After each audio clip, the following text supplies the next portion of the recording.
મારું નામ પારગી ઇન્દુબેન, હું દરડા ગામની વતની છું. છેલ્લા 10 વર્ષથી હું સખી મંડળમાં જોડાયેલી છું. મારા સખી મંડળનું નામ જય પાર્વતી સખી મંડળ છે.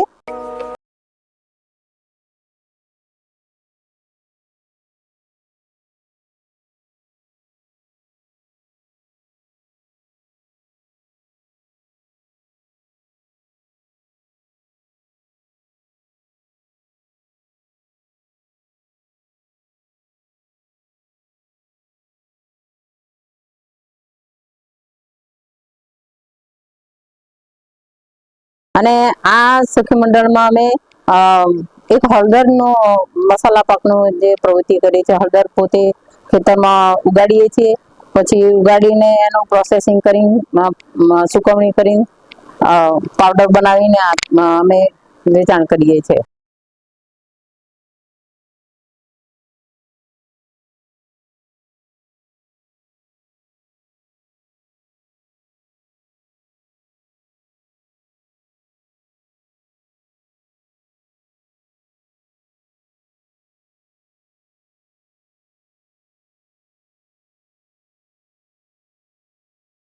એના માટે અમને સરકાર તરફથી 1 લાખ રૂપિયા લોન પણ મળી હતી. તો એવી રીતે અમે અમારી જોડે અત્યારે હાલ તો મશીનરી નથી, પણ અમે હાથેથી કટિંગ કરીને આ પ્રવૃત્તિ કરીએ છીએ. આ માટે સરકારનો ખૂબ ખૂબ આભાર.